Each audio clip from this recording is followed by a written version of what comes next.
नमस्कार, बहुत स्वागत है आपका राज्य देख रहे हैं आप और मैं हूं आपके साथ दिव्या माथवानी। रुक करेंगे उत्तर प्रदेश की खबरों का। उत्तर प्रदेश के कानपुर जिले के घाटमपुर इलाके से खबर है, जहां पर संघ की शताब्दी वर्ष पर सुदर्शन न्यूज ने संघ गाथा के नाम से एक विशेष श्रृंखला की शुरुआत की है। इस सीरीज का उद्देश्य है राष्ट्रीय स्वयंसेवक संघ के विचार, कार्य और योगदान को आमजन तक पहुंचाना। इस पहल को लेकर देश भर में लोगों में खासा उत्साह भी देखा जा रहा है। इसकी बानगी मिली है उत्तर प्रदेश के कानपुर जिले के घाटमपुर इलाके में। यहाँ पर बड़ी संख्या में लोग एक साथ इकट्ठा हुए और संघ गाथा का पहला एपिसोड देखा। लोगों ने न सिर्फ इसे देखा बल्कि इसकी प्रशंसा भी की। दर्शकों का कहना था कि इस सीरीज से उन्हें संघ की कार्य पद्धति और उसके ऐतिहासिक भूमिका को बेहतर तरीके से समझने का अवसर मिला है। संघ के शताब्दी वर्ष में ये प्रयास निश्चित ही एक ऐतिहासिक दस्तावेज की तरह साबित होगा, क्योंकि इसके जरिए नई पीढ़ी को संघ की गाथा जानने और उससे जुड़ने का अवसर मिलेगा। फिलहाल संघ गाथा के पहले एपिसोड को मिली तारीफ इस बात का संकेत है कि आने वाले समय में इसकी लोकप्रियता और भी बढ़ने वाली है। देखिए, जिस तरीके कानपुर में लोगों के बीच में जितना उत्साह है कि आज जो है संघ गाथा देखने के लिए, क्योंकि सुदर्शन में जो 100 एपिसोड चलना है संघ गाथा संघ के जो कार्य हैं, तो जिन लोगों ने जो यहाँ पे जो कानपुर में जो भीड़ है, भारी संख्या में लोग एकत्रित हुए हैं और संघ गाथा को सुना और देखा और इंतजार। भैया, क्या नाम है आपका? हमारा योगेश नाम है। मैं बर्रा मनीमा से अपना, और मैं संघ गाथा से मैं बड़ा प्रभावित हुआ। अच्छा, आज जो देखे संघ गाथा, आपको जो कितना प्रभावित है संघ? मैं सुदर्शन न्यूज से बहुत प्रभावित हूँ। जो जानकारी मुझको नहीं थी वो मुझको जानकारी हुई और मैं लोगों के बीच में इस कार्य को आगे ले जाने का कष्ट करूंगा। अच्छा, और देखिए, और हमारे बीच में है आज एपिसोड देखे सुदर्शन में संघ गाथा। आज देखने के बाद आपको संघ के बारे में कितना जो है जानकारी हुई? नहीं, निश्चित रूप से जो प्रश्न ऐसे थे जो मेरी जानकारी में नहीं थे, वो प्रश्न जो है उनका उत्तर समुचित तरीके से मिला है और निश्चित रूप से ये प्रयास बहुत सराहनीय, मुझको बहुत अच्छा लगा। अच्छा, और भैया हमारे बीच में अखिल भारतीय क्षत्रिय महासभा के प्रदेश अध्यक्ष जी हैं। सुदर्शन में 100 एपिसोड संघ गाथा के बारे में चलना है, क्या कहेंगे?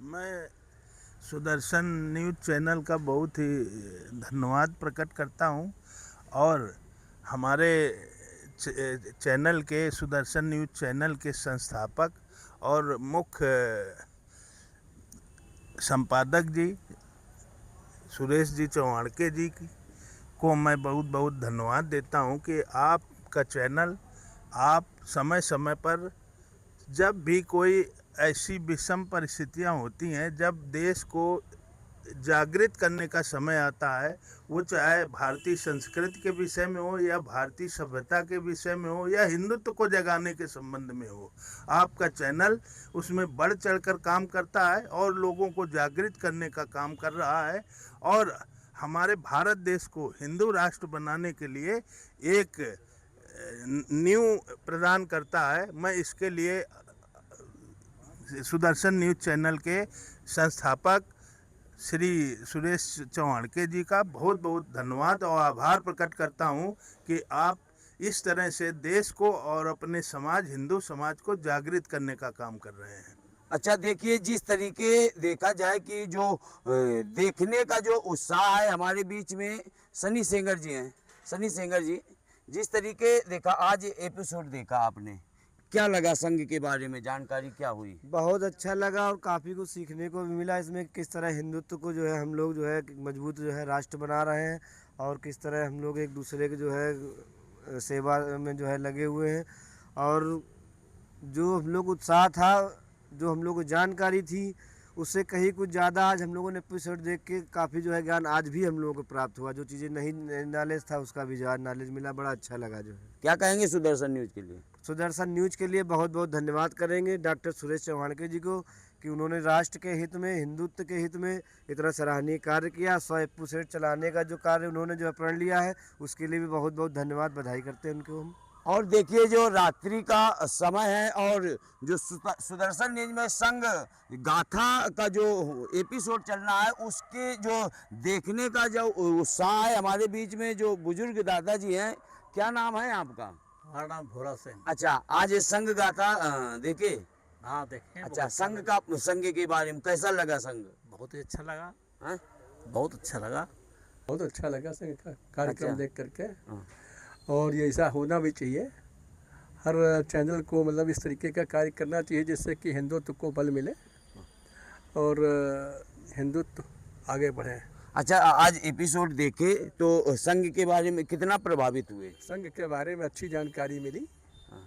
और इससे बहुत प्रभावित हुए हैं और हम चौहान साहब को जो है इसके लिए बहुत बहुत धन्यवाद देते हैं। तो देखिए, जितना लोगों के बीच में जो उत्साह था और घंटों पहले से इंतजार कर रहे थे कब एपिसोड चालू होगा, और जिस तरीके के उत्साह था तो लोगों में दिखा भी कि जो संघ का के बारे में जो है नहीं जानकारी थी, क्योंकि बताते हैं कि जो संघ कार्य करता है हिंदू जगाने का कार्य करता है, एकता का कार्य करने को करता है। देखिए, जिस तरीके संघ गाथा को लोगों को जो है एपिसोड देखने का जितना उत्साह था और इस उत्साह में जो बढ़ चढ़ कर हिस्सा लिए हैं हमारे बीच में। भैया, क्या नाम है आपका? मेरा नाम कुलदीप सिंह फौजी है और मैं सेना में रहा हुआ हूँ पहले और अभी रिटायर्ड हूँ, सेवानिवृत्त हूँ।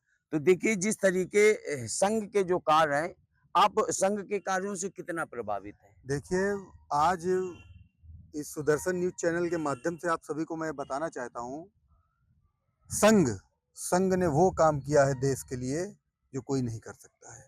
जब जब देश में संकट आया है, चाहे वो 71 की लड़ाई हो, 62 की हो, 99 की हो, संघ हमेशा सबसे आगे मिला है। अच्छा, विपक्षी तो कहते हैं ये आतंकी संगठन है संघ को।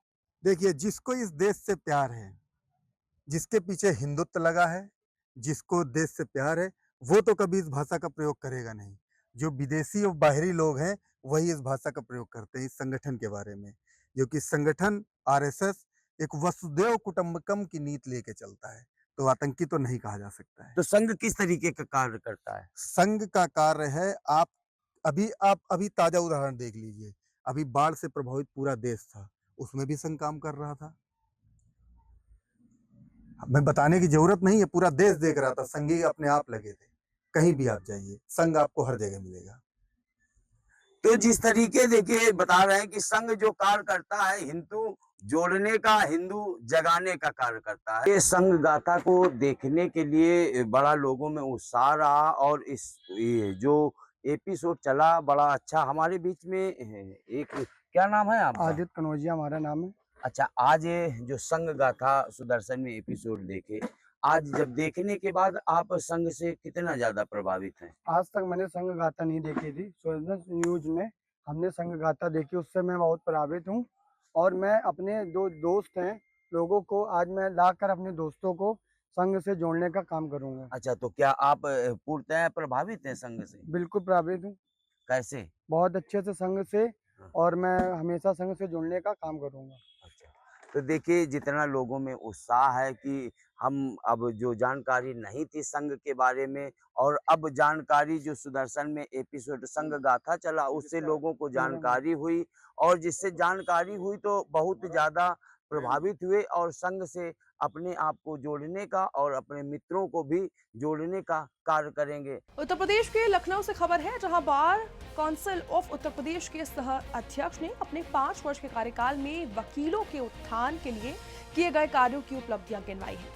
बार काउंसिल ऑफ उत्तर प्रदेश के सह अध्यक्ष प्रदीप कुमार सिंह ने सुदर्शन न्यूज को दिए इंटरव्यू में उत्तर प्रदेश में वकीलों के उत्थान के 5 वर्ष के अपने कार्यकाल में कराए गए कार्यों की उपलब्धियां बताई है और प्रथम अवसर पर बार काउंसिल का चुनाव लड़ा है और कहा है कि जो घोषणा की गई है उसमें करीब 60% कार्य कर चुके हैं। वहीं मृतक अधिवक्ताओं के परिजनों को संस्था द्वारा पैसे दिलाने का भरपूर प्रयास किया गया है। पिछले कार्यकाल में 2011 से 2018 तक केवल 16.20 करोड़ रुपए दिलाए गए हैं, जो इस बार 237 करोड़ से ज्यादा धनराशि मृतक अधिवक्ताओं के परिजनों को वर्तमान कार्यकाल 2018 से 2025 तक दिलाई जा चुकी है। बीमार अधिवक्ताओं को धनराशि मुहैया कराना, रजिस्ट्रेशन में मूल दस्तावेज देना बंद कराया, लाइब्रेरी में किताबें उपलब्ध कराया, अधिवक्ताओं के बैठने के लिए विभिन्न जिलों में चैम्बर निर्माण भी कराया है। वहीं प्रदेश में पुलिस द्वारा वकीलों पर की गई और कहा कि बर्बरता की घोर निंदा में करता हूं। इसके लिए हमने प्रदेश के मुख्यमंत्री श्री योगी आदित्यनाथ जी से मुलाकात कर विशेष चर्चा की और आने वाले कार्यकाल में बजट को भी बढ़ावा देने का पूर्ण आश्वासन मुख्यमंत्री द्वारा हमें प्राप्त हुआ है और हम सब अधिवक्तागण मुख्यमंत्री जी का आभार व्यक्त करते हैं। वहीं इसमें मौजूद राजेंद्र शर्मा, पूर्व वरिष्ठ उपाध्यक्ष रितेश मिश्रा, पीयूष पाठक, पूर्व उपाध्यक्ष बीडी गुप्ता, विमल शक्ति सिंह, विवेक सिंह, नीलम सिंह, दीपक सिंह, कई अधिवक्तागण साथ ही मौजूद रहे। इस समय मैं मौजूद हूं उत्तर प्रदेश की राजधानी लखनऊ कलेक्ट्रेट कैंपस कैसरबाग में। हमारे साथ सह अध्यक्ष जी मौजूद हैं जो कि उत्तर प्रदेश में अपने नाम से एक जाने जाते हैं। आज मैं उन्हीं के मुखार बिंदुओं से उनके वकीलों के लिए मैं कुछ जानना चाहता हूं। सर, आप अपना परिचय। मैं प्रदीप कुमार सिंह, को chairman bar council Uttar Pradesh Lucknow से हूं और इस समय बार काउंसिल के इलेक्शन हैं और मैं दौरे पे भी हूं, प्रदेश में जा रहा हूं, अधिवक्ताओं के हित में काम कर रहा हूं लगातार। उत्तर प्रदेश में वकीलों के उत्थान के लिए आपकी क्या राय है? देखिए, जब से बार काउंसिल उत्तर प्रदेश के चुनाव में मैं जीता तब से मैं लगातार काम कर रहा हूं। चुनने के बाद मैं सबसे पहले रजिस्ट्रेशन पे अधिवक्ताओं के रजिस्ट्रेशन में काम किया क्योंकि वहाँ काफ़ी विसंगतियाँ थीं। उसको देखा कि अधिवक्ता अपने फॉर्म के साथ ओरिजिनल डॉक्यूमेंट लगाता है और वो ओरिजिनल डॉक्यूमेंट वहाँ से गायब हो जाते थे, इसलिए मैंने उन ओरिजिनल डॉक्यूमेंट को हटवा दिया और एक चलाया कि ओरिजिनल डॉक्यूमेंट की जगह फ़ोटो स्टेट लिया जाए, एक एफिडेविट ले लिया जाए और इससे काम चलाया जाए कि उनको उनके डॉक्यूमेंट गायब ना हो। क्योंकि कुछ हमारे अधिवक्ता साथियों को एग्ज़ाम देने थे, PCS जे के देने थे या कहीं एग्ज़ाम दे रहे थे तो वो डॉक्यूमेंट उनको समय से नहीं मिल पाते थे या किसी के कुछ गायब हो जाते थे तो दिक्कत होती थी। वाराणसी में जो वकीलों और पुलिस के बीच जो विवाद हुआ उस पर क्या कहेंगे आप? देखिए, जो पुलिस और अधिवक्ताओं के साथ विवाद हुआ वो बहुत दुर्भाग्यपूर्ण घटना थी, जिसके लिए मैं बनारस गया भी और वहाँ की बार के साथ मिलकर माननीय मुख्यमंत्री जी से वहाँ वार्तालाप करके और उसको कोशिश की गई और एडमिनिस्ट्रेशन के साथ अधिवक्ताओं के पदाधिकारियों की बैठक हो गई और उसमें निष्कर्ष ये निकला, एक मजिस्ट्रेटियल जांच की हो गया और उसमें ये विवाद को शांत कर दिया गया है और उम्मीद है कि आगे भविष्य में इस तरीके के विवाद पुलिस के द्वारा उत्पन्न नहीं किया जाएगा और वकीलों का उत्पीड़न पुलिस द्वारा नहीं किया जाएगा। जिस तरीके से पूरे प्रदेश में आ रहा है तो मैं कहता हूं कि बैठ के एडमिनिस्ट्रेशन बात कर ले और किसी भी प्रकार के पुलिसिया कार्रवाई अधिवक्ताओं के ऊपर ना की जाए। नए अधिवक्ताओं के लिए आप क्या कर रहे हैं और क्या सुविधा नए अधिवक्ताओं को उपलब्ध कराने की आप योजना बना रहे हैं? देखिए, जो हमारे नए अधिवक्ता साथी आए हैं उनके लिए जब हम लोग जीत के आए उसके बाद एक स्टाइपेंड की व्यवस्था कराई गई 2019 में। उसमें 5,000 रुपये उनको बुक्स के लिए पर ईयर 3 साल तक दिए जाने हैं और वो जिनके फार्म पहुंच रहे हैं उनको वो पैसे मिल रहे हैं। और दूसरे उनको हम लाइब्रेरी की कोशिश कर रहे हैं कि लाइब्रेरी बार की लाइब्रेरी मजबूत हो, उनको बुक्स उपलब्ध कराएं जिससे वो पढ़ के हमारे साथी अधिवक्ता अच्छी अपनी वकालत कर सकें और कोर्ट में अच्छी बहस कर सकें। मैं आगे जो चाह रहा हूं कि पूरे प्रदेश में अगली बार पूरे प्रदेश में ई लाइब्रेरी और अधिवक्ताओं नए अधिवक्ताओं के लिए अच्छे जजेस से सेमिनार कराऊं जिससे कि हमारे अधिवक्ताओं का और जजेज का और पीड़ित वादीगणों को न्याय मिल सके सही तरीके से।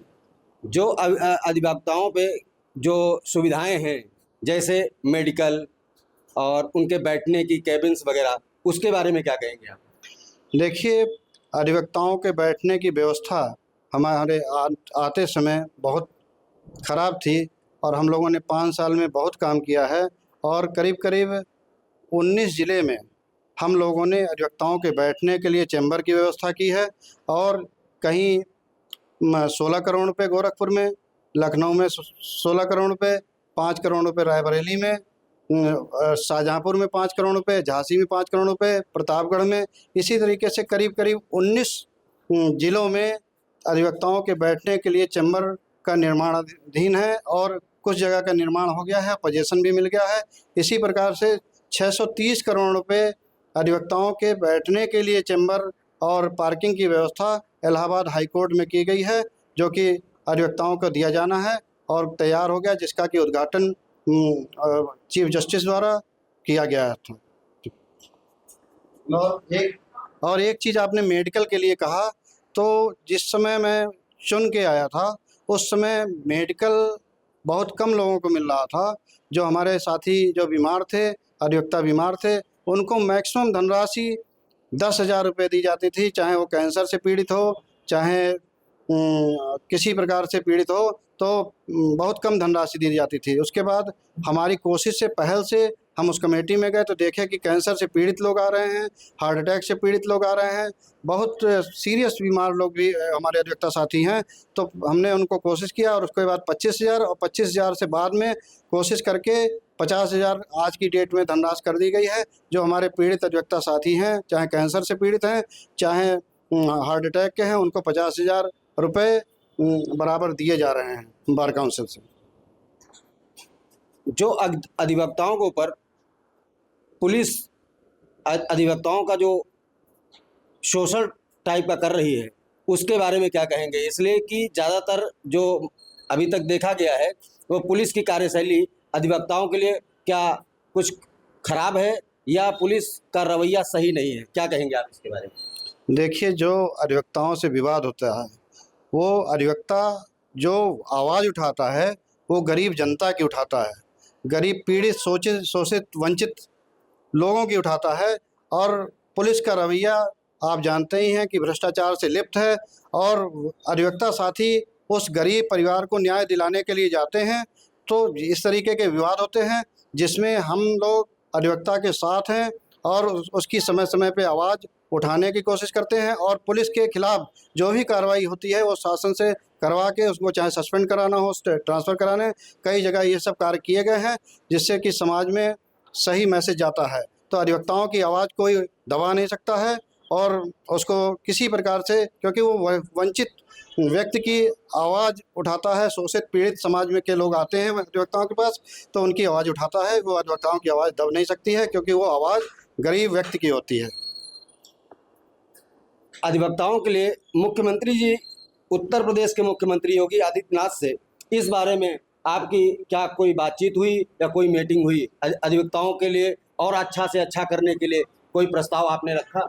देखिए, हम लगातार माननीय मुख्यमंत्री जी से मुलाकात होती रहती है। हमेशा जब भी जाते हैं तो अधिवक्ताओं के संबंध में जाते हैं, और उनकी देखिए जिस तरीके से न्यासी समिति में केवल अधिवक्ताओं के लिए देने के लिए पहले 1.5 लाख रुपए था, 1.5 लाख रुपए, और उसके बाद जब हम वाइस चेयरमैन हुए तो मैं उनके पास गया, वो 1.5 लाख से उसकी राशि 5 लाख रुपए कर दी गई, और 5 लाख रुपए जो है हो गया है। आज की डेट में सभी अधिवक्ताओं को 5 लाख रुपए, जिनका समय पूरा हो जा रहा है, 5 लाख रुपए मिल रहा है। उत्तर प्रदेश के फर्रुखाबाद की सीएमओ शैलजा पाठक बनी है और NRFM की जानकारी ली है, जहां मिशन शक्ति 5.0 को सफल बनाने के लिए सीएमओ अवनींद्र कुमार ने 10वीं की छात्रा को सीएमओ बनाया है। शैलजा पाठक ने कहा है कि ये भी पढ़कर सीएमओ बनना चाहती हैं और उनका यही सपना है। एक दिन की सीएमओ बनी छात्रा का जोरदार स्वागत किया गया और सभी अधिकारियों ने अपनी अपनी कार्य की जानकारी दी। सीएमओ अवनींद्र कुमार ने बताया है कि मिशन शक्ति अभियान में महिलाओं के सम्मान के लिए ये कदम उठाया गया। मैं क्लास 12 में पढ़ती हूँ और बायो स्टूडेंट हूँ मैं, और सीओ सर ने मुझे आज एक दिन के लिए सीएमओ का पद दिया है बनने का। तो मतलब अंदर से फीलिंग बहुत अच्छी आ रही है, प्राउडली फीलिंग आ रही है, और हम चाहते कि हाँ, हम भी एक दिन ऐसे ही बने, जो आज एक दिन के लिए बने वो हम हमेशा फ्यूचर के लिए बनना चाहेंगे। आज जो हमने किया है, जो बच्चियां हैं, हमारी महिला हैं, उनको आगे ऊपर उठाना है उनकी तरक्की के लिए। उसके लिए आज मैं, एक बच्ची है मदन मोहन करोड़िया इंटर कॉलेज फर्रुखाबाद की, शैलजा पाठक, इसको मैंने एक मौका दिया है एक दिन का सीएमओ बनने का, ताकि इसको लगे ये पद क्या होता है और ये मेहनत करे आगे, और दूसरे बच्चों को भी मोटिवेशन दे कि हमें बहुत बड़ा अफसर बनना है। ये हमारा उद्देश्य था, इसलिए बच्ची को बुलाया मैंने। एक फीलिंग आए कि अधिकारी पद क्या होता है। उत्तर प्रदेश के खुशीनगर में अधिकारी सरकार की छवि खराब करने की कोशिश कर रहे हैं। सरकार के द्वारा जनहित के लिए किए गए कार्यों में कहीं न कहीं अधिकारी भ्रष्टाचार को खुली छूट देते हुए नजर आ रहे हैं।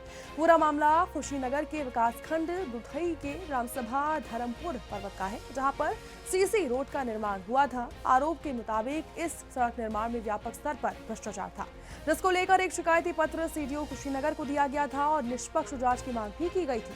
आरोप था कि सड़क मानक के अनुरूप नहीं बनाया गया है। इसके अलावा इसी ग्राम सभा में एक पोखरी की भी खुदाई का कार्य किया गया है और इसमें भी आरोप था कि बिना काम कराए पैसा निकाला गया है। सीडीओ कुशीनगर के द्वारा गठित एक टीम ने डीडीओ कुशीनगर अरुण कुमार दुबे की अगुवाई में 30 अगस्त 2025 को जांच की, किंतु लगभग 1 महीने से ज्यादा का समय हो गया है और अब तक न किसी तरह की कोई जांच रिपोर्ट सामने आई है और न ही अब तक कोई कार्रवाई हुई है। बगैर ही निस्तारण कर दिया जाता। IGRS हो, चाहे कोई भी मुख्यमंत्री हेल्पलाइन हो, चाहे कहीं भी कुछ भी हो, ये अधिकारी बहुत ही ज्यादा मनमानी कर रहे हैं। विशेषकर कुशीनगर में डीडीओ अरुण कुमार दुबे जी, यानी अरुण कुमार दुबे हैं शायद वो, तो अरुण कुमार दुबे हैं और जो डीडीओ हैं कुशीनगर के, उनके द्वारा इसमें बहुत सारी चीज़ों का जांच भी किया गया था, लेकिन मनमानी तरीके से बहुत सारे कार्य कराए गए हैं। इसके अलावा जब हम यहाँ पे आए हुए थे तो हमने प्रयास किया कि यहाँ के जो ग्राम सभा के प्रतिनिधि हैं, जो प्रधान प्रतिनिधि हैं, कौन है यहाँ के प्रधान जी? अमर हिंदुस्तानी जी हैं। वो वही प्रधान है कि उनकी कोई नहीं, वो है उनके भाभी है मनीषा मिश्रा। अच्छा, जो मनीषा मिश्रा जी हैं वो शायद ग्राम सभा धर्मपुर पर्वत की प्रधान है और वो प्रतिनिधि हैं। क्या नाम बताया आपने? मनीषा मिश्रा। नहीं, जो अमर हिंदुस्तानी। अमर हिंदुस्तानी जी ग्राम सभा के जो प्रधान हैं उनके प्रतिनिधि हैं। उनको हमने कॉल करने का प्रयास किया कि वो आए और कुछ चीज़ों के बारे में थोड़ी सी जानकारी दे दें, लेकिन वो आए नहीं है मौके से। लगभग घंटा भर से ज़्यादा हो गया, हमने इंतज़ार किया लेकिन वो आए नहीं। तो इसमें क्या कहा जा सकता है कि बचते हुए नज़र आ रहे हैं ग्राम सभा के जो प्रतिनिधि हैं, धर्मपुर पर्वत ग्राम सभा के प्रतिनिधि हैं, प्रधान प्रतिनिधि, वो बचते हुए नज़र आ रहे हैं कि कहीं उनको बोलना न पड़ जाए और ऐसी चीज़ों का खुलासा न हो जाए जो कहीं न कहीं अनियमित है ग्राम और सरकार के अभियान के विरुद्ध है। अधिकारियों की मिली भगत की वजह से तमाम वो भ्रष्टाचार या तमाम वो गलत काम जो हो रहे हैं वो बोलना नहीं चाहते हैं। अब ऐसे में क्या किया जा सकता है कि जब अधिकारी और जनप्रतिनिधि मिल के ही सब लूटने का प्रयास करेंगे तो फिर सरकार का अभियान और सरकार के द्वारा जो विकास के कार्य कराए जा रहे हैं वो कैसे होंगे, आगे किस तरह की बातें सामने आएंगी, ये देखना बड़ा दिलचस्प होगा। श्रीनगर के विकासखंड दुधई के धर्मपुर पर्वत ग्राम सभा में अभी हम लोग चक्रोट का काम देखने के लिए आए थे। तो चक्रोट पे यानी ढलैया हुई है, जिसमें आप देखिए कि ये मकान दिख रहा है। ये पूरी तरह से जो मकान दिख रहा है ना, इसी चक्रोट में है। और जैसा कि बताया जा रहा है, थोड़ा सा और पास आ जाइए, हम दिखाते हैं कि ये चक्रोट की जमीन में ये चक है इनका, यानी कि यह जो घर दिख रहा है ये चक्रोट की जमीन का, मान के चलिए कि ये जो निकाला गया है ढलैया वाला रोड, इस रोड में ये चक है। चक कैसे हो सकता है? अधिकारियों ने किस तरह सर्वे किया या जनप्रतिनिधियों ने किस तरह की बातें करी कि इस तरह के चक रोड का निर्माण कराया जिसमें कि ढलैया हुआ है। थोड़ा सा और आगे हम लोग आते हैं, देखिए ये रास्ता पूरी तरह से ब्लॉक है और हम आपको आगे भी दिखाते हैं कि ये रास्ता कहाँ तक बना हुआ है। तो ये देखिए इनका जो मड़ई उड़ई है, तो चूंकि इनका चक है तो इसीलिए ये अपना छाकर और अपना घर वगैरह जो है बनाकर रहते हैं। ये खड़ंजा है देखिए यहाँ पे, और इसी खड़ंजे से थोड़ा सा और हम दूर आते हैं तो यहाँ पे ढलैया हुआ है। और इस ढलैया में जो काम हुआ है ना, ऐसा काम हुआ है कि जिसका कहा जाए कि मतलब बहुत ही खराब काम हुआ है। और इस खराब काम का श्रेय हम किसको दे सकते हैं? इस संबंध में जब हमारी बात हुई है डीडीओ साहब से, अरुण कुमार दुबे जी से, तो उन्होंने कहा है कि इसमें तो अनियमितता हुई है और जो अनियमितता हुई है उस पर अभी तक कोई कार्रवाई नहीं हुई है। आपको हम बता देते हैं कि 30 अगस्त को यहाँ पे जांच करने के लिए डीडीओ साहब आए हुए थे और उनकी टीम भी आई हुई थी, लेकिन किसी भी तरह से अभी तक कोई भी रिजल्ट नहीं आया है कि किस तरह का यह मामला है और कैसे ये हल होगा। आप जरा ये सोचिए। और जैसा बताया जा रहा है कि ये नाली की ज़मीन थी, ये नाली था, ग्राम सभा का पानी इस नाली के माध्यम से तमाम पोखरियों में जाता था, लेकिन अब ये चक्रोड का रूप ले चुका है। 15 कड़ी से ज़्यादा का ये चक्रोड है और इस चक्रोड में एक चक है, नंबर की ज़मीन है। तो भला बताइए कि अधिकारियों का या जनप्रतिनिधियों का किस तरह का दिमाग था कि उन्होंने उनकी ज़मीन में इस चक्रोड का या इस ढलैया का निर्माण करा दिया। ये बहुत बड़ा प्रश्न है और सोचने वाली बात है। ये धर्मपुर पर्वत ग्राम सभा में बहुत सारी अनियमितताएं हैं। कहीं न कहीं अधिकारियों के मिली भगत से वो सारे काम कराए जा रहे हैं जो सरकार के अभियान के विरुद्ध है। अब एक मामला ऐसा भी आ गया इसी धर्मपुर ग्राम सभा में, यानी धर्मपुर पर्वत ग्राम सभा में, जो नवीन पर्ची की जमीन पे पक्का निर्माण हुआ है। क्या ये बात सही है? सही है सर। तो ये चीज आपने शायद एप्लीकेशन भी दिया था? जी, एप्लीकेशन में दिया था, मेरा सुनवाई नहीं हुआ। क्या किस तरह का मामला था? थोड़ा कुछ डिटेल बताइए। यहाँ पे सर 4 कट्ठे का नवीन पड़ती है जी, यहाँ पे एप्लीकेशन मैं दिया था, उसके बाद से जांच हुआ, मेरे को पता बताया लोग भी नहीं।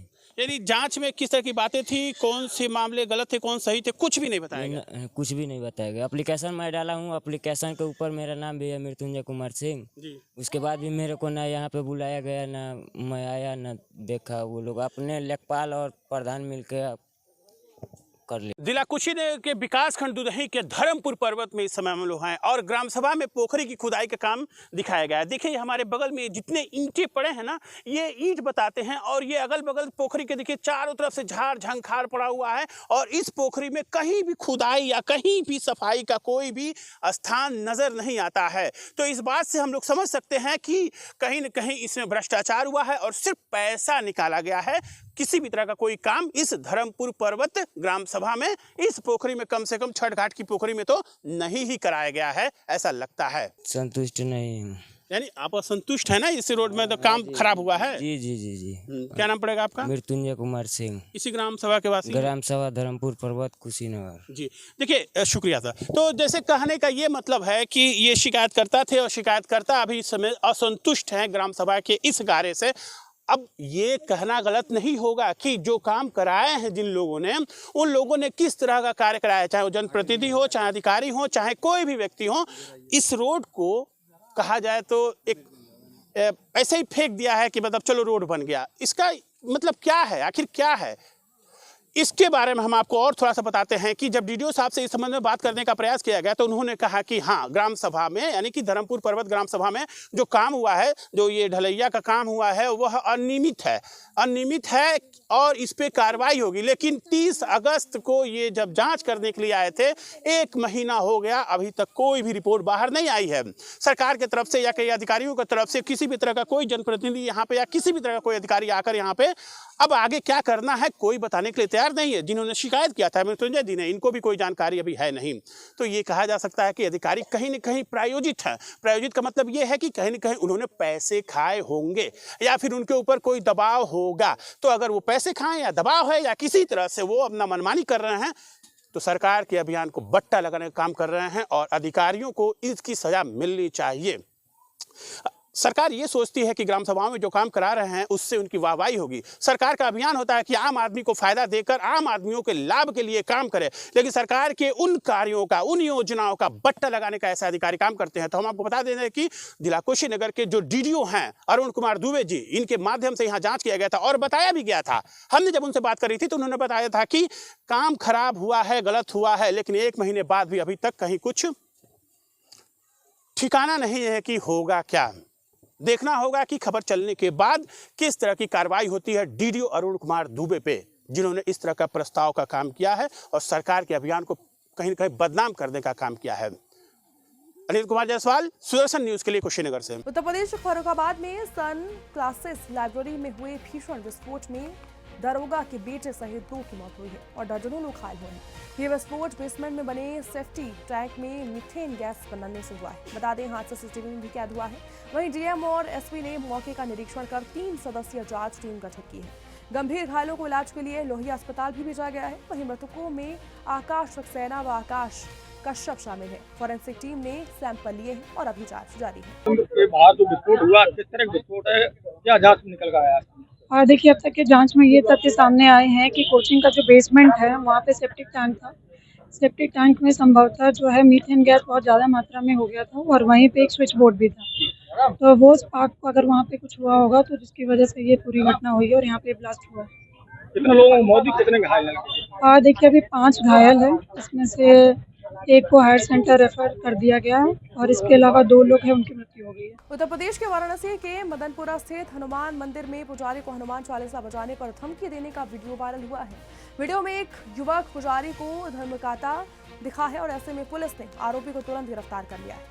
घटना के बाद हिंदू संगठनों में बेहद आक्रोश फैल गया है। वहीं जांगम बाड़ी मठ में हनुमान चालीसा का सामूहिक पाठ हुआ। संगठनों ने चेतावनी दी कि यदि लाउडस्पीकर पर नमाज बंद नहीं हुई तो चालीसा जगह जगह लाउडस्पीकर पर बजाई जाएगी। देखिए, ये मजबूरी हुई। बगल में यहाँ से 50 मीटर दूरी पर एक हनुमान मंदिर है जहाँ सुबह शाम मोबाइल पर हनुमान चालीसा बजाई जाती है और ये मुगल आक्रमणकारियों के जो औलादे हैं, ये दिन में 5 बार पूरी काशी में नमाज पढ़ते हैं और पूरी काशी इससे परेशान है। कई बार हम लोगों ने प्रयास किया, प्रशासन प्रयास करता है, स्पीड धीरे हो जाती है, साउंड धीरे हो जाती है, उसके बाद फिर फुल साउंड में आवाज होती है। 4 बजे सुबह जब हम गहरी नींद में सोते हैं तो ये अल्लाह अल्लाह चिल्लाते हैं। तो अगर हनुमान चालीसा काशी में नहीं होगी तो इनकी नमाज भी नहीं होगी। ये यहाँ से हम ऐलान करते हैं और हनुमान जी की हम लोग शपथ लेते हैं कि किसी भी मस्जिद में लाउड स्पीकर पे अजान नहीं होने देंगे हम लोग, चाहे उसके लिए रासुका लगे, हम लोग का इनकाउंटर हो जाए। देखिए, जिन लोगों ने धमकी दी थी वो अपने माद में आ गए हैं, उनको पता चल गया है प्रशासन ने उनको गिरफ्तार करके जेल भेज दिया है। तो हम लोग प्रशासनिक कार्रवाई से संतुष्ट हैं, लेकिन अगर कोई इस तरह की हरकत होगी तो बनारस के सनातनी लोग चुप बैठने वाले नहीं है, मुंहतोड़ जवाब दिया जाएगा इनका। बिल्कुल बजाएंगे और यहाँ पे बजाएंगे हम लोग। और इनका नारा जो है ना, सर तन से जुदा, तो हम लोग ने भी नारा बनाया है कि गुस्ताखे योगी, घर छत से जुदा, घर छत से जुदा। जो योगी जी के आदेश से गुस्ताखी करेगा उसके घर की छत नहीं रहेगी, बुलडोजर उसको उड़ा देगा। जाने से नहीं रोका गया, ये सभी की खुद ही की योजना थी कि हमारा मठ है, हम यहीं पे करना चाहते हैं, तो प्रशासन उसी में पूर्ण सहयोग दे रहा है। जिस तरह से मंदिर के पुजारी को हनुमान चालीसा पढ़ने के बाद उसके बाद किस तरह से देखिए, जब वीडियो हमारे संज्ञान में आया तो वादी की तहरीर पे पुलिस ने जो सुसंगत धाराएं थी उसके तहत मुकदमा दर्ज किया और अग्रेतर कार्रवाई कर दी गई है उस पर। मंदिर जाने से किसी को नहीं रोका गया है, सब स्वतंत्र है मंदिर जाने के लिए। वो उनके स्वतः उन्होंने अपने खुद से फैसला लिया है, पुलिस प्रशासन उनका हर तरीके से सहयोग दे रहा है। पुलिस पूरी तरीके से मुस्तैद है और शांति व्यवस्था पूरी तरीके से कायम है। ऐसा डेली रूटीन की तरह मेरे भैया पूजा करने आए थे और कोई बड़ी मामला नहीं थी। मतलब कि पीछे नासिर दादा नाम के पड़ोसी हैं, नासिर नाम है, वही आकर के थोड़ा सा हनुमान चालीसा को लेकर के उनको थोड़ा सा डाइवर्ट हो गए थे। वो कहने लगे कि हनुमान चालीसा को बंद किया जाए, उनको सोने में आवाज ऊपर ज्यादा जा रही है, इसलिए हनुमान चालीसा को बंद किया जाए, इसीलिए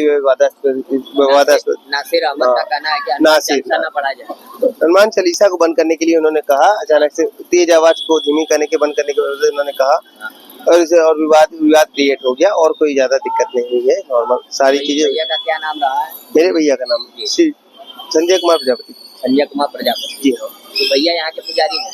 पुजारी क्या, ये अपना घरेलू मंदिर है। अच्छा। और यही बात की इसमें यहाँ पर हम लोग रोज सुबह शाम पूजा करते हैं। सुबह शाम अपना आराम से आकर के पूजा करना, फिर उसके बाद डेली का रूटीन है कि कुछ मंदिर है। हनुमान चालीसा तो हम लोग पढ़ते ही हैं, केवल ब्लूटूथ वाली स्पीकर से हनुमान चालीसा जो बज रहा था, केवल उसके रिगार्डिंग में विवादास्पद क्रिएट हुई है। यहाँ पे सभी लोग ऐसे नहीं है, ऐसी बात नहीं है। सभी एक लोगों की वजह से पूरा माहौल क्रिएट हो गया और उन्होंने भी माफी मांग ली। इस चीजों के रिगार्डिंग मैं सरकार चाहता हूँ कि उन्हें भी अच्छे तरीके से छोड़ दिया जाए, उन्हें भी बाइज्जत बरी किया जाए, क्योंकि उन्होंने माफी मांग ली। विवादास्पद स्थिति क्रिएट करने से किसी का लाभ नहीं होने वाला है। उन्होंने अपनी गलती एक्सेप्ट कर लिया और क्या चाहिए, किसी की कोई बात नहीं है।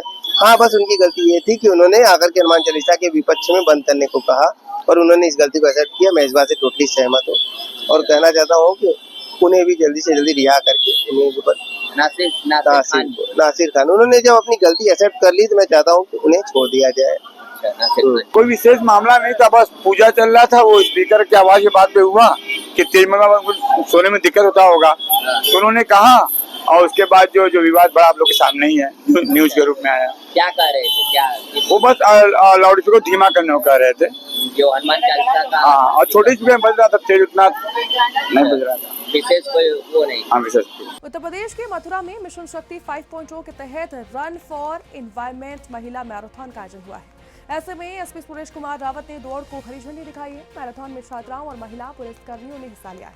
सीओ आशना चौधरी सहित अन्य अधिकारी भी मौके पर मौजूद रहे। ये दौड़ महिला सुरक्षा, सम्मान और आत्मनिर्भरता को बढ़ावा देने के उद्देश्य से आयोजित की गई। इसमें एसपी ने कहा कि जब एक बालिका दौड़ती है तो वो अपने आत्मबल और अधिकारी की ओर ज्यादा बढ़ती है। के अंतर्गत आज जनपद मथुरा में रन फॉर एम्पावरमेंट ये का कार्यक्रम किया गया है, जिसमें लगभग 250 बच्चियां हैं जो हमारे पीएमएस स्कूल की हैं, पुलिस परिवारों की हैं और अन्य सामाजिक वर्गों से सभी बच्चियां यहां पर प्रतिभाग कर रही हैं। ये 2.5 किलोमीटर की रेस है और सभी बच्चों ने अभी इसमें प्रतिभाग किया गया है। इसका उद्देश्य यही है कि जो जेंडर इनइक्वालिटी है उसको दूर करना और बच्चियों में ये साहस उत्पन्न करना कि वो भी किसी से कम नहीं है और मौका मिलने पर वो कुछ भी कर सकती है। आज एक रन फॉर एम्पावरमेंट आयोजित हुआ है मिशन शक्ति फेज 5.0 के अंदर। ये एक मैराथन है जो कि अवेयरनेस पर फोकस करता है। यहाँ पर महिलाएं जो हैं और हमारी छोटी छोटी बच्चियाँ हैं उन लोगों ने सबने प्रतिभाग किया है और ये एक बहुत ही अच्छा इनिशिएटिव है अवेयरनेस के लिए और साथ ही साथ एक सेक्शन जो कि हिस्टोरिकली डिसएडवांटेज था उसको दिखाने के लिए that we can also come out and we can come out with full enthusiasm and we can show our skills. Uttar Pradesh के फर्रुखाबाद में पुलिस की ऑपरेशन लगड़ा के तहत मुठभेड़ में 3 सुपारी किलर पकड़े गए हैं। 2 के पैर में गोली लगी है जबकि एक को दौड़ाकर पकड़ा गया है। बता दें कि आरोपी हाल ही में एक टेम्पो चालक की सुपारी लेकर हत्या में शामिल थे। पुलिस ने इन्हें 10 मई मार्ग पर चेकिंग के दौरान रोका तो फायरिंग शुरू कर दी गई। जवाबी कार्रवाई में 2 घायल हो गए हैं। हत्या की रकम लेने आए थे। वहीं मामले की जांच अभी जारी है। पुलिस अधीक्षक महोदया द्वारा रात अपराधियों की धरपकड़ होते हुए एक विशेष अभियान चलाया गया। इस अभियान में थाना नवाबगंज को भारी सफलता प्राप्त हुई है। थाना नवाबगंज पुलिस करणपुर जसमई मार्ग पर चेक कर रही थी, तभी 3 व्यक्ति आते हुए दिखाई दिए। उन्होंने रोकने के लिए कहा तो न रुके और पुलिस पार्टी में फायरिंग की। जवाबी फायरिंग में 2 लोगों को गोली लगी, जिसमें एक भरत सिंह है और दूसरा महाराज सिंह और पप्पू है। दोनों अभियुक्त ऑटो चालक के मर्डर में भी शामिल थे। दोनों अभियुक्त मोटरसाइकिल किस्म के हैं और दोनों अभियुक्तों के पास से तमंचा, खोखा कारतूस, जिंदा कारतूस बरामद हुआ है। वही एक अभियुक्त अंधेरे का फायदा उठा के भागा। बाद में उसे पुलिस पार्टी ने घेर के गिरफ्तार किया। उसके पास से भी तमंचा और कारतूस बरामद हुई हैं। ये तीनों बहुत साथी किस्म के अपराधी हैं। इनके खिलाफ लगभग आधा दर्जन मुकदमे हैं और ये ऑटो चालक के मर्डर में भी शामिल थे। अन्य आवश्यक वैधानिक कार्रवाई की जा रही है। पुलिस अधीक्षक आरती सिंह का अपराधियों के विरुद्ध अभियान लगातार जारी है। देर रात नवाबगंज थाना पुलिस जसमई मार्ग पर चेकिंग कर रही थी। यहाँ पर 3 व्यक्ति आते दिखाई पड़े थे। पुलिस कर्मियों ने उन्हें हाथ देकर रोकने का प्रयास किया। आरोपियों ने ताबड़तोड़ पुलिस पर फायरिंग कर दी।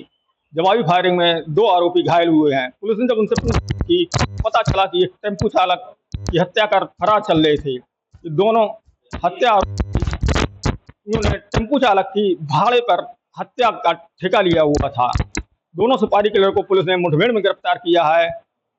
भारत सिंह और महाराज सिंह को पुलिस ने पैर में गोली मारने के बाद गिरफ्तार किया। दोनों को लोहिया अस्पताल में भर्ती कराया है। कैमरामैन कहेंगे वो दिखाना चाहें किस तरह से यहाँ पे भर्ती हैं दोनों आरोपी।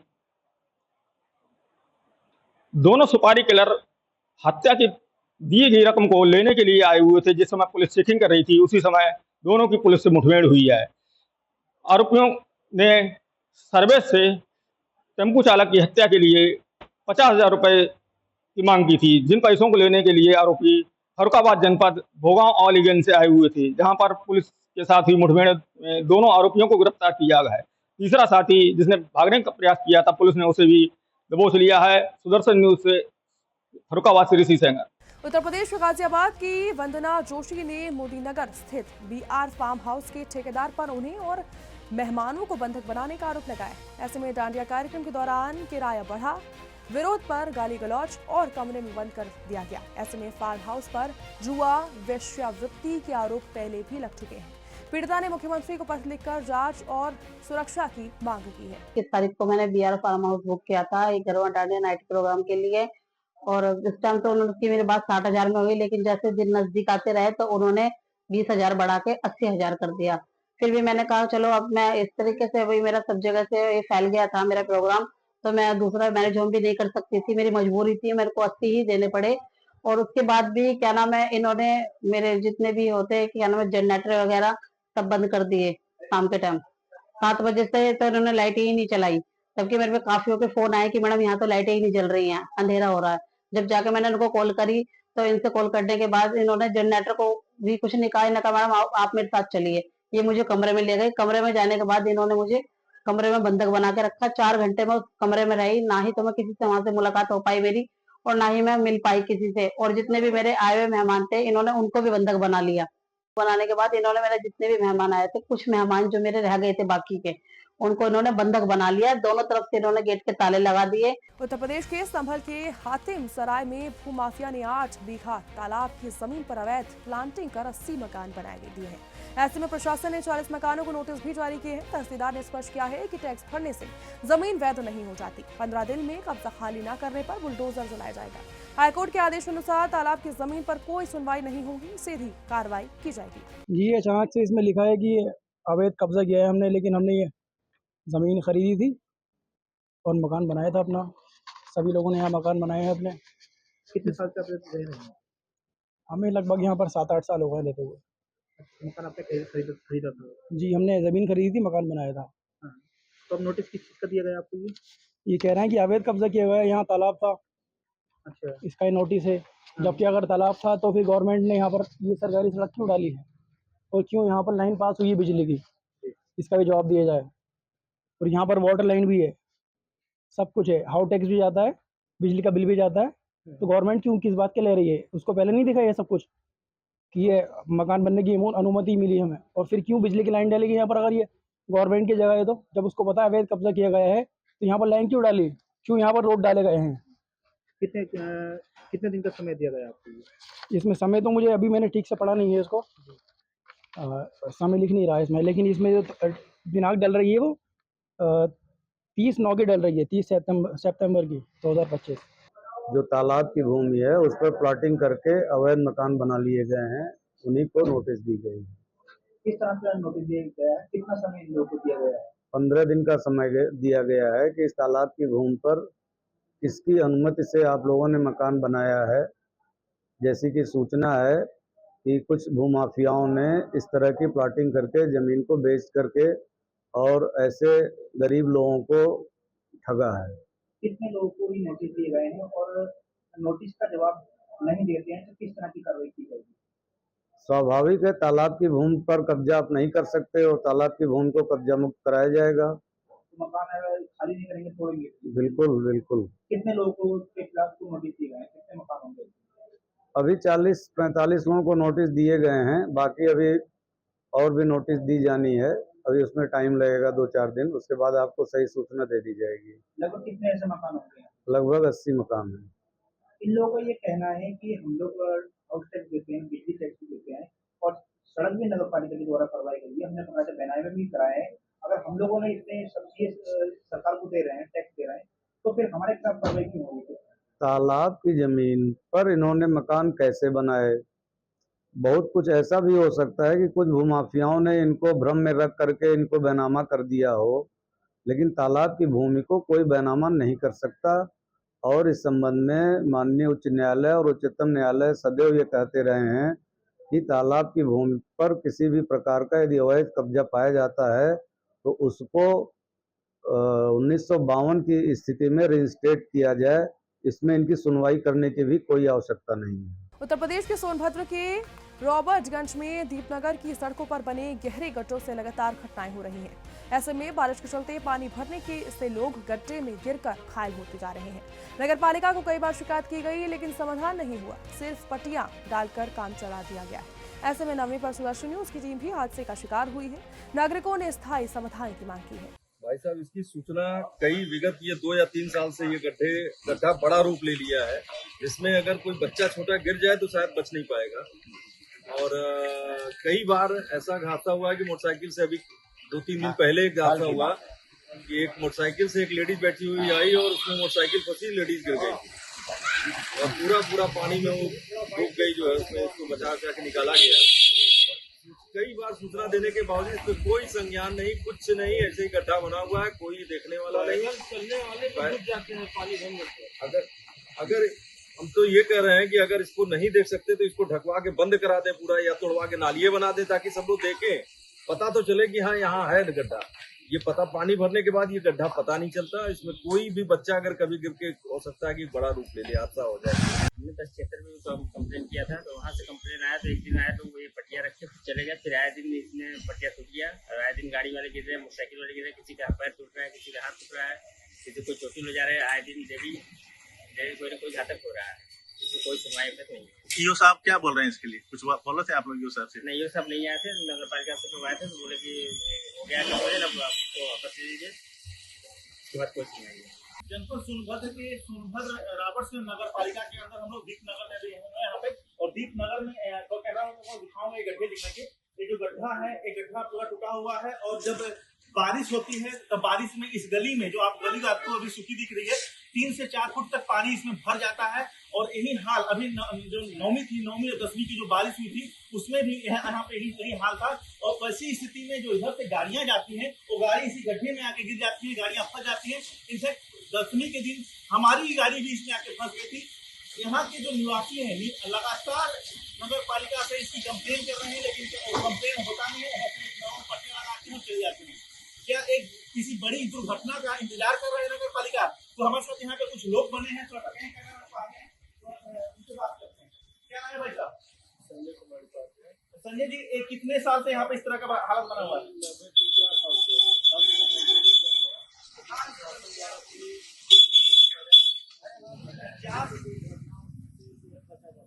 4 साल से एक टूटा हुआ है, और कंप्लेन करने के बाद नगर पालिका इसका सुध नहीं ले रहा है, और इसमें महिलाएं, बच्चे और गाड़ी समेत जब लोग आते हैं इसमें गिर जा रहे हैं। इस तरह का झंडा लगाया गया है, कुछ और लोग मैं दीपनगर यही बगल का ही रहने वाला हूँ, और पिछले 2 से 3 साल से तो मैं कंटिन्यू इसके लिए प्रयास कर रहा हूँ कि ये बन जाए, इसी तरह से ठीक हो जाए। आते हैं नगर पालिका में, अगर कोई सूचना देने के बाद तो एक पट्टियाँ उसके रखेंगे और उसमें गाड़ियाँ चलती टूट जाता है, फिर वही गड्ढा बरकरार हो जाता है। 2 दिन पहले एक बड़ा हादसा हुआ है यहाँ पे, जिससे एक महिला जो है गिरी और पानी में पूरी तरह से डूब गई, क्योंकि यहाँ 3 से 4 फीट पानी था, ये गड्ढा नहीं जाता, और उसको बाइक से आ रहे थे अपने जेंट्स के साथ, बाइक गिरी और उसके बाद महिला जो है पूरे पानी में। बड़ा हादसा का ये इंतजार किया जा रहा है नगर पालिका के द्वारा, तो बड़ी घटना घट जाए तब उसके बाद ये सुनवाई।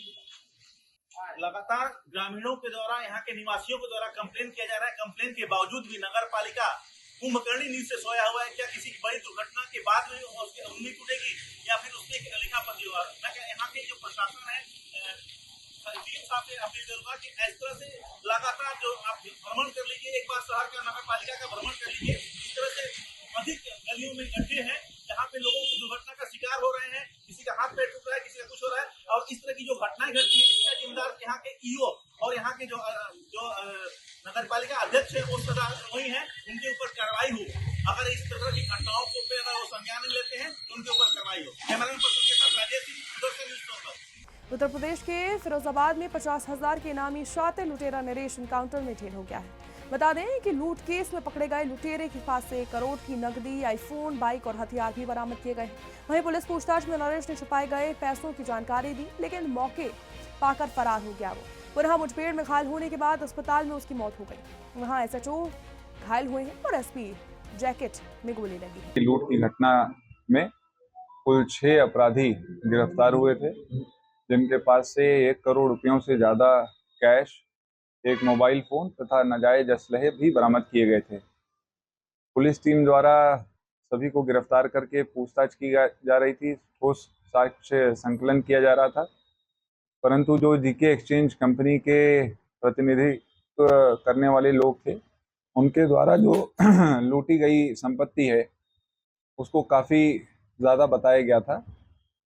इसी उद्देश्य से जो इसका मुख्य कर्ता धर्ता था नरेश, उससे पुलिस द्वारा और गहन पूछताछ की गई, तो उसके द्वारा बताया गया कि उसने जो 4 पहिया गाड़ी थी किया सेल्टॉस, उसके 2 सीक्रेट कंपार्टमेंट थे। एक सीक्रेट कंपार्टमेंट को सभी बदमाशों ने मिल के उसमें से पैसे निकाले थे, एवं कुछ देर बाद इसने दूसरे सीक्रेट कंपार्टमेंट से अन्य धनराशि भी निकाली थी, जिसे इसने अपने अन्य सह अभियुक्तों से छुपा करके अपने व्यक्तिगत उपयोग के लिए उसे छुपा करके रखा हुआ था। इस सूचना पे थाना मक्खनपुर पुलिस ने जनपद अलीगढ़ से कल देर रात्रि भी लगभग 20 लाख रुपए कैश बरामद किए। तीसरे दौर की हुई पूछताछ में अभियुक्त नरेश ने बताया कि तकरीबन 18 से 20 लाख रुपए और हैं, जो उसने घटनास्थल के पास ही कहीं पे छुपा करके रख दिए थे। इस सूचना पे यकीन करते हुए थाना मक्खनपुर पुलिस इसे बरामदगी के लिए ले गई थी, जहां पर पेट में दर्द होने का बहाना करके पुलिस को चकमा देकर के ये फरार हो गया था। तत्काल ही थाना मक्खनपुर पे सुसंगत धाराओं में अभियोग पंजीकृत करते हुए SPRA के नेतृत्व में एक विशेष टीम का गठन किया गया था, जो इसकी गिरफ्तारी के लिए प्रयत्नशील थी तथा पूरे जनपद में एक सघन तलाशी अभियान भी चलाया गया था। आज देर शाम तकरीबन 8 बजे पुलिस को ये दिखाई दिया है। पुलिस को देखते ही इसने पुलिस पे अंधाधुंध फायर खोल दिए, जिसमें कि जवाबी कार्रवाई में इसे एक गोली लगी और ये घायल अवस्था में एम्बुलेंस के द्वारा जिला अस्पताल भेजा गया था, जहां पे इसे मृत घोषित कर दिया गया है। इस पूरी कार्रवाई में SPRA के बुलेट प्रूफ जैकेट में एक गोली लगी है तथा SHO रामगढ़ घायल है। जो भी इसमें अग्रिम वैधानिक कार्रवाई की जाएगी उससे आपको भी अवगत कराया जाएगा। DIG ने कितना इनाम घोषित किया है इसमें? इस जो अभियुक्त था, इसके फरार हो जाने पे आज DIG सर के द्वारा इस पर 50,000 रुपए का इनाम भी घोषित किया गया। ऐसा भी आया कि ये पुलिस की वर्दी पहन के भी दिल्ली में से लूटी था, बताएं। पूर्व में देखें, ये एक दुर्दांत अपराधी है जो लूट डकैती की घटनाओं को अंजाम देता है और ये अपने साथ इस वक्त नए नए अभियुक्तों को जोड़ता चला जा रहा था और अन्य जो भी हम लोग को सूचना मिलती जाएगी FIR के क्रम में अन्य जनपदों की आप लोगों। उत्तर प्रदेश के मुजफ्फरनगर में देर रात बदमाशों और पुलिस के बीच मुठभेड़ हुई है। मुठभेड़ में शातिर बदमाश फरमान के पैर में गोली लगी है। एक अन्य साथी भी मौके से गिरफ्तार हुआ है। दोनों हाल ही में महिला से पर्स लूटकर फरार हो रहे थे। वहीं सहारनपुर में 1 लाख के इनामी मोहम्मद इमरान भी मारा गया है। पुलिस द्वारा बदमाशों पर लगातार कार्रवाई की जा रही है। एक महिला का बैग स्नैचिंग की घटना हुई थी, जिसपे तत्काल नई मंडी पुलिस ने मौका मुआयना कर पीड़ित से जानकारी लेकर सुसंगत धाराओं पर मुकदमा पंजीकृत कर लिया गया था। बैग छीनने वाले दोनों बदमाशों को जो CCTV कैमरे में हम ट्रैकिंग के दौरान वो चिन्हित हुए, उनको पकड़ने के लिए नई मंडी पुलिस काफी मेहनत की। CCTV कैमरे कई देखे गए, पूरे शहर के CCTV कैमरे खंगालने पर पुलिस टीम उन बदमाशों को पकड़ने के काफी करीब पहुंच चुकी थी। पूछताछ में इन्होंने बताया कि दिनांक 9 सितंबर को इन्होंने भोपाल रोड शांतिनगर गेट के पास से एक महिला के पास से जो बैग स्नैचिंग किया था, उस स्नैचिंग के घटना में बैग से इन्होंने उस मोबाइल को मिला था उन्हें और पैसे भी मिले थे और ये घटना खारिज करके बाईपास से होकर अपने घर अन्य क्षेत्रों के लिए भाग गए थे और पुलिस से काफी दिनों से ये लुक छुप कर रह रहे थे। इनके क्रिमिनल हिस्ट्री को भी देखा जा रहा है। अभी इस पे कार्रवाई चल रही है। घायल बदमाश को इलाज के लिए जिला अस्पताल भेज दिया गया है। पकड़े गए एक अन्य जो बदमाश है, उससे और भी चीजों के पूछताछ की जा रही है। मौके पर फील्ड यूनिट की टीम मौजूद है, घटनास्थल की इंस्पेक्शन कर रही है। यहाँ पुलिस बल मौजूद है, विधि कार्रवाई यहाँ की जा रही है। उत्तर प्रदेश के हरदोई के 52 रोड पर 25,000 के नामी मोहर्रम अली के साथ पुलिस की मुठभेड़ हुई है। आरोपी धार्मिक स्थलों से चोरी करने वाले गिरोह का सरगना था। पुलिस पर फायरिंग कर भागने की वो कोशिश कर रहा था। जवाबी फायरिंग में पैर में उसे गोली लगी है। अवैध शस्त्र और साथ ही बाइक बरामद भी की गई। वहीं आरोपी को मेडिकल कॉलेज में भर्ती कराया गया। थाना कोतवाली शहर पुलिस द्वारा गश्त की जा रही थी, तभी मुखबिर द्वारा सूचना दी गई कि एक व्यक्ति जिसका नाम मोहर्रम अली पुत्र छोटकन्नू निवासी ग्राम सतौथा थाना हरपालपुर का है, जिस पर थाना कोतवाली शहर में 25,000 का इनाम है और गैंगस्टर एक्ट में वांछित है। यह व्यक्ति थाना कोतवाली शहर क्षेत्र 52 रोड बाईपास पर आने वाला है। इस सूचना पर स्थानीय पुलिस द्वारा तत्काल घेराबंदी की गई, जिसके उपरांत अभियुक्त द्वारा पुलिस पर जान से मारने की नीयत से फायर किया गया। जवाबी कार्रवाई में पुलिस द्वारा फायर किया गया, जिसमें अभियुक्त के पैर में गोली लगी है। अभियुक्त के कब्जे से एक 315 बोर तमंचा, एक जिंदा कारतूस, 2 खोखा व एक मोटरसाइकिल बरामद की गई है। अभियुक्त को उपचार के लिए जिला अस्पताल हरदोई में भर्ती कराया गया है। अन्य आवश्यक वैधानिक कार्रवाई प्रचलित है।